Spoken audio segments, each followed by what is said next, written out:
हमने कहा था घर में नहीं लाओ, वो लड़की नागे मार डालेगी। तो चाहिए मार। डॉक्टर शिव, डॉक्टर शिव,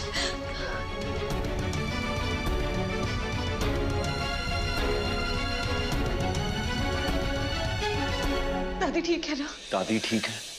ठीक लग रही है तुम्हें दादी? तुम्हारे होते हुए ये सब कैसे हो गया शक्ति?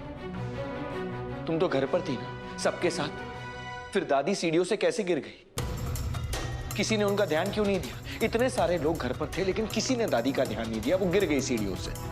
डॉक्टर शिव, मुझे कुछ नहीं सुनना है शक्ति। Doctor Shiv please.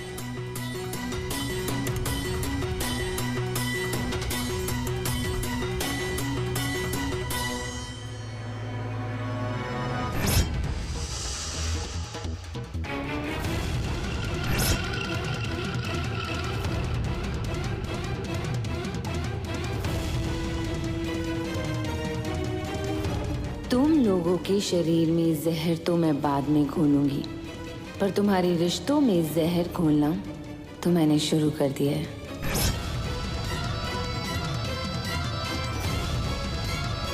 लोग तो कहते थे कि शिव शक्ति का नाम एक साथ लिया जाता है, वो तो एक ही है, तो फिर उन्हें कोई कैसे अलग कर सकता है?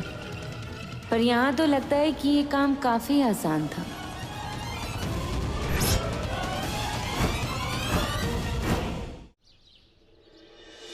देख रिमझिम। क्या देखूं? देख ही तो रही हूं।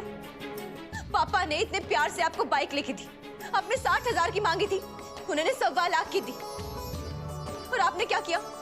बेचने से पहले एक भी बार उनसे पूछा तक नहीं। आपको पता है ना कि पापा पैदल जाते थे, लेकिन आपको उन्होंने पाई इकट्ठा करके आपको बाइक लेके दी, और एक भी बार आपने उनकी फीलिंग्स के बारे में नहीं सोचा। एक भी बार ये नहीं सोचा कि उन्होंने कैसे कैसे करके आपको बाइक लेके दी होगी। बस वाइफ ने मांगे रख दी और आपने झट से अपनी बाइक बेच दी। सब देख रही हूं मैं। रिमझिम बेटा समझ, कोयल उसकी पत्नी है। उसकी पत्नी की हर मांग पूरी करना एक पति के नाते धर्म का कर्तव्य है। मांगे? कल को जाके उसकी मांगों के लिए पूरा घर बेचना पड़े तो बेच दे, बताओ। कोयल के लिए हम सब तो एडजस्ट कर ही रहे हैं ना, उसको खुश रखने की पूरी कोशिश तो हम कर ही रहे हैं ना। फिर थोड़ी बहुत कोशिशें वो नहीं कर सकती है? थोड़ा बहुत एडजस्ट वो कर सकती है ना।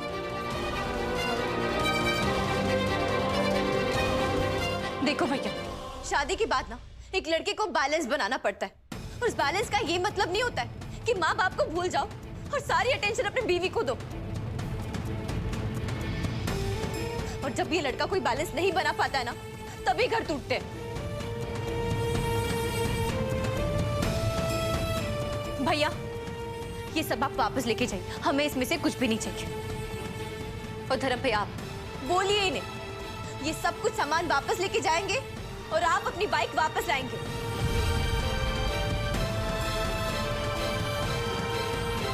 धर्म भैया, हम आपसे बात कर रहे हैं, सुना नहीं आपने? हम जैसा बोल रहे हैं वैसा कीजिए। ये सब कुछ सामान वापस भेजिए और अपनी बाइक वापस ले आइए, अभी के अभी। रुकिए।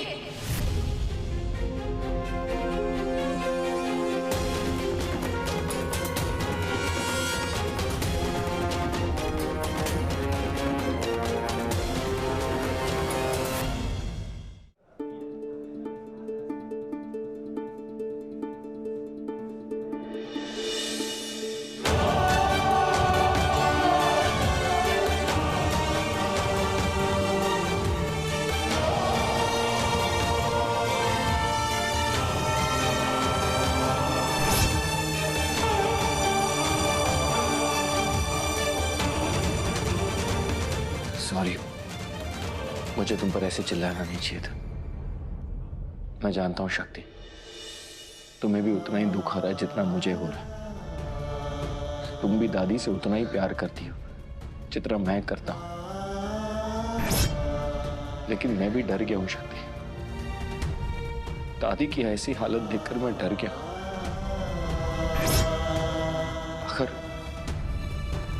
अगर उन्हें कुछ हो गया तो? नहीं, दादी को कुछ नहीं होगा डॉक्टर साहब। अरे इंडिया के बेस्ट न्यूरोसर्जन ने उनका इलाज किया, उन्हें कैसे कुछ होगा? उनका पूरा परिवार उनके साथ है, उन्हें कुछ नहीं हो सकता, कुछ नहीं होगा उन्हें।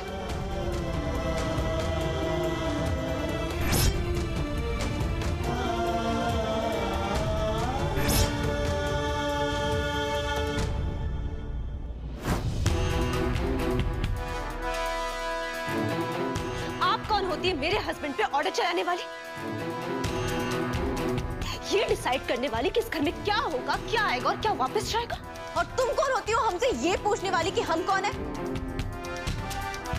जानती नहीं हो कि हम धर्म भैया की बहन है। मैं उसकी वाइफ हूँ।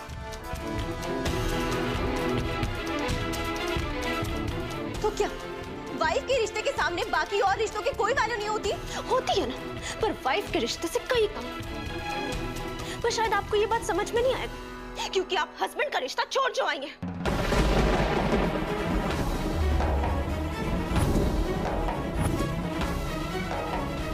कोयल, चिल्लाइए मत। चिल्लाना मुझे भी आता है। और हाँ, ये मेरा घर, आपका नहीं। आप तो अपना घर छोड़ आए।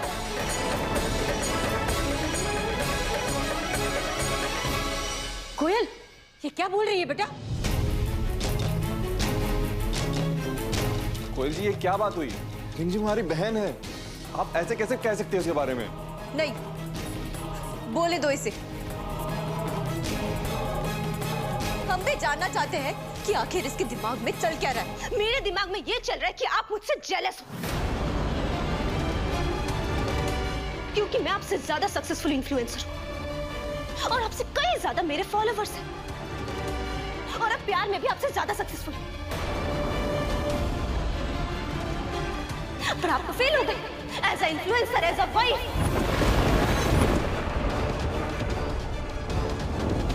मेरे दिमाग में ये चल रहा है कि आपकी शादी तो टिकी नहीं, इसलिए आप मेरी शादी भी बर्बाद करना चाहती हैं।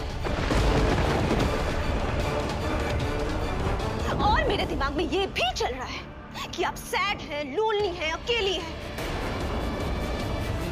और आपको लगता है कि आप पूरी लाइफ ऐसे ही रहने वाली है, इसलिए आप दूसरों की लाइफ भी अपनी तरह बनाना चाहती हैं।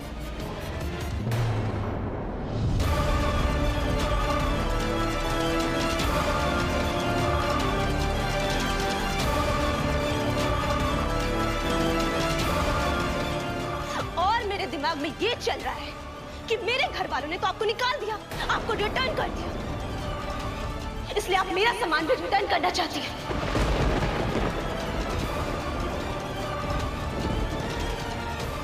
You know, जब सामान डिफेक्टिव हो जाता है ना, तो उसे रिटर्न कर देते हैं। शायद आप में कोई इश्यूज होगा, पर इस सामान में कोई इश्यूज नहीं है। कोई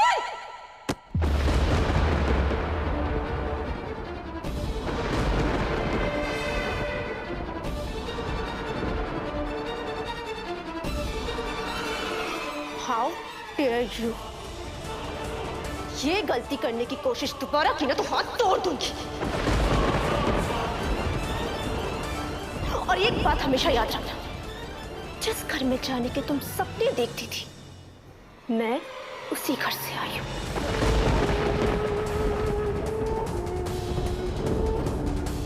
तुम्हारा ये एटीट्यूड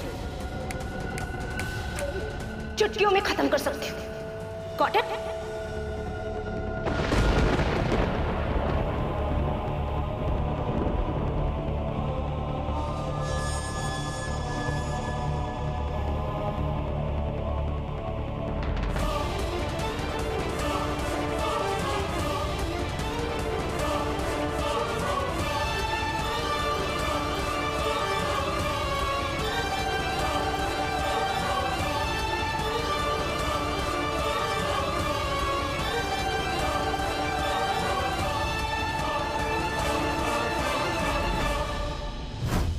डॉक्टर शिव प्लीज अब रोना बंद कर दीजिए।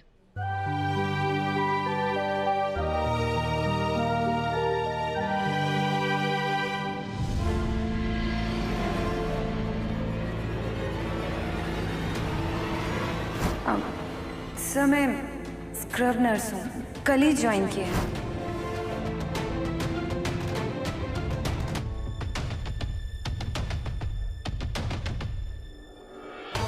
शक्ति, एक मिनट। क्या हुआ? हॉस्पिटल में एक नर्स है जिसे मुझे फायर करना है। एक मिनट। डॉक्टर शिव। नर्स रुको।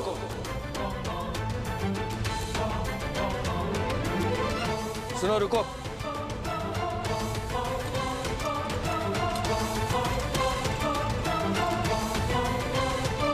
नर्स रुको। नर्स,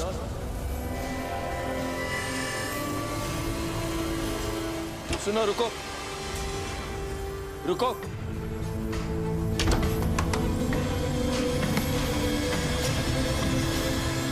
नर्स, दरवाजा खोलो। दरवाजा खोलो, मुझे तुमसे कुछ बात करनी है।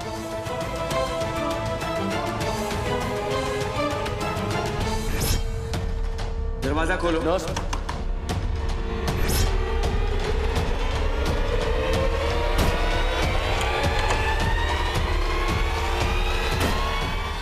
क्या करूं मैं?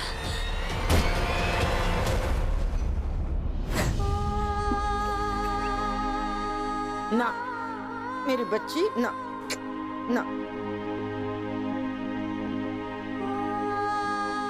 पता है ना, वो गुस्से में थी तो गुस्से में कुछ भी अनअपसना बक गई। वो जिसने कहा ना, उसका कहने का वो मतलब नहीं था। सच नहीं माँ, उसने चाहे जो कुछ भी बोला हो, था तो सच ही ना। ना, बिल्कुल सच नहीं था। देख, मैंने तुझे पहले भी कहा है ना कि उनके घर और हमारे घर में बहुत अंतर है, उनके तौर तरीके में बहुत अंतर है। उनके घर में ऐसी बातें ऐसे बोल देते होंगे, तो वो भूल गई थी कि यह घर उसके लिए पराया है। इस घर में इस तरह बातें नहीं करते, समझे ना? पराई वो नहीं, पराए तो हम हैं।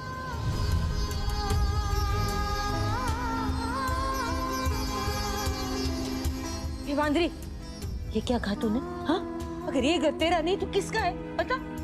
आपकी बहू का।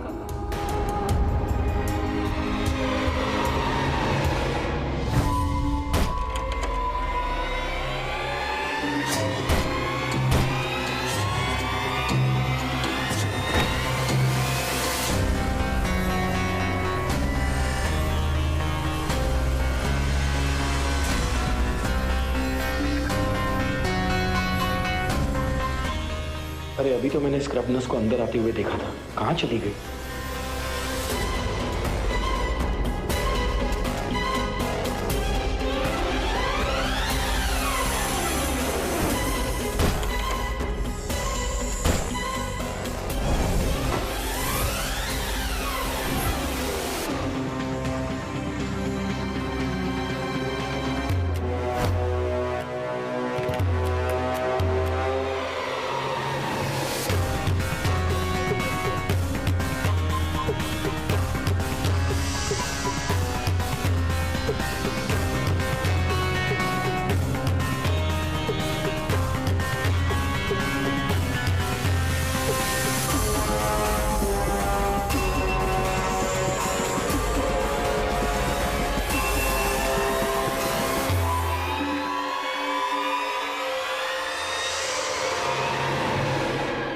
ऐसे कैसे हो सकता है?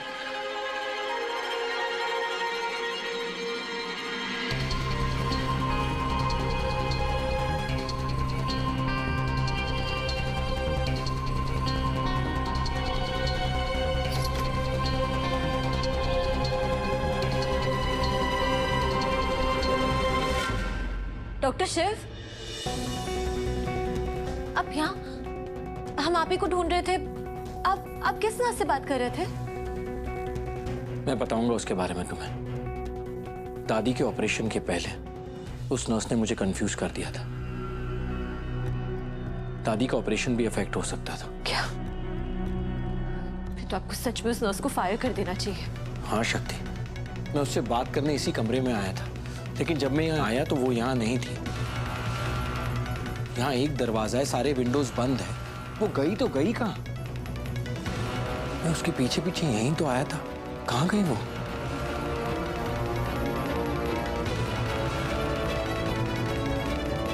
शक्ति, चलो मेरे साथ।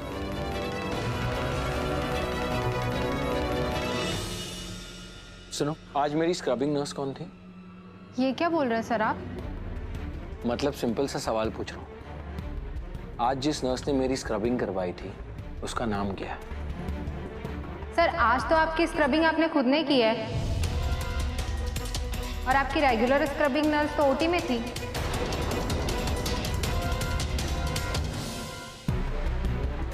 What nonsense! वो नर्स ओटी में रेडी होकर आई तो थी, और अभी थोड़ी देर पहले मैंने उसे स्टोर रूम में जाते हुए देखा था। नहीं सर, मेरे पास तो पूरी स्टाफ की लिस्ट है, और आपकी स्क्रबिंग किसी ने भी नहीं की।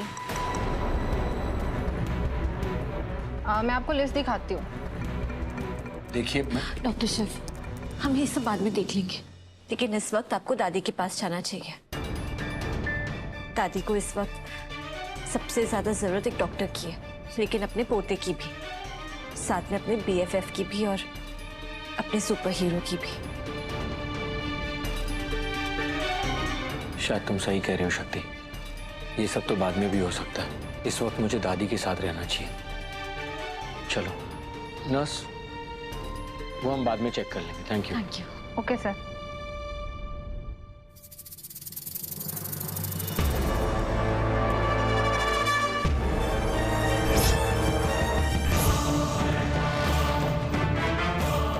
आज सच में कलयुग हो गया।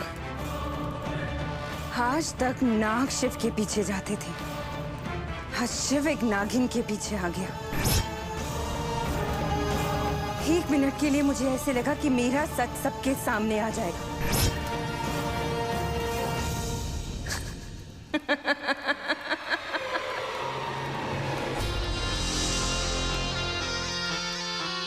पर इतनी भी क्या जल्दी है शिव? अभी अभी तो तुम्हारा रक्षा धागा निकला है। अभी मेरा हक और मकसद तो पूरा होने दो, फिर जल्द ही मैं तुम्हें अपना चेहरा दिखा दूं। चेहरा नहीं, अपना फन भी दिखा दूंगी।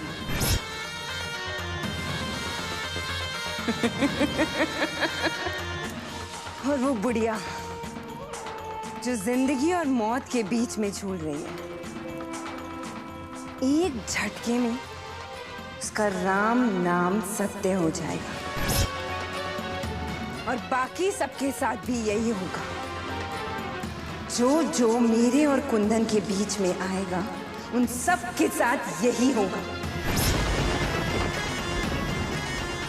7 पूर्णमासी और मेरा कुंदन मेरे पास होगा। मोहिनी, अपने प्रेम में अंधी होकर अपने असली कर्तव्य को मत भूल जाना। वो कर्तव्य जिसके लिए आपको नागलोक से इस धरती पर भेजा गया था।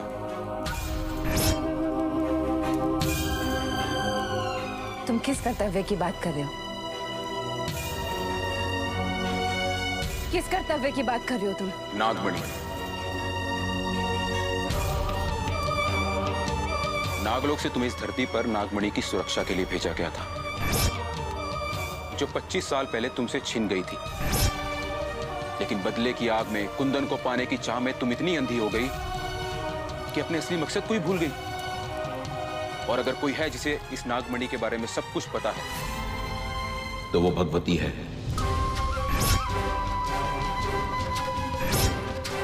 और तुमने उसे ही मारने की कोशिश की।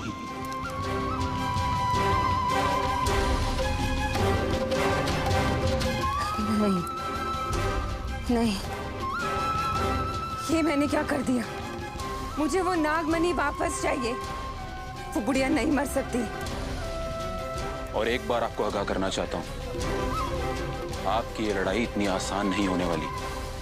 मतलब? शक्ति, आपकी प्रेम कहानी के बीच, आपकी उस नागमणि तक पहुंचने के बीच, और आपकी उस शिव तक पहुंचने के बीच में एक शक्ति खड़ी है, जिसका नाम शक्ति है। सतयुग में सावित्री थी, और कलयुग में ये शक्ति। नागों का काम तो शिव शक्ति की सेवा करना होता है ना, और हम काशी में, शिव की नगरी में ही शिव शक्ति से लड़ने की गलती कर रहे हैं। कहीं नाग धर्म के विपरीत तो नहीं? ये मत भूल कि तू एक आम नाग से नहीं, इच्छाधारी नागिन मोहिनी से बात कर रहा है। हम पर भी शिव भगवान का आशीर्वाद है। भूलो मत मोहिनी, जिस शिव भगवान के आशीर्वाद पे तुम इतना इतरा रही हो ना, वो शिव भी शक्ति के बिना कुछ नहीं है। शक्ति के बिना शिव अधूरे हैं। तो ठीक है, इस शिव और शक्ति को अलग होना पड़ेगा।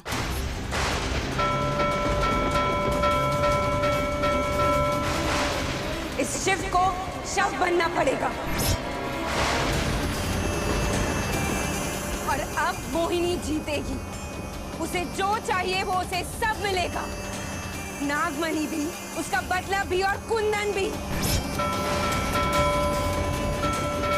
अब चाहे उसके रास्ते में जो भी आ जाए, शक्ति, महाशक्ति या फिर आदि शक्ति। अब तक तो शिव और शक्ति का अध्याय प्रेम से लिखा गया था, लेकिन अब शक्ति का अध्याय जहर से लिखा जाएगा।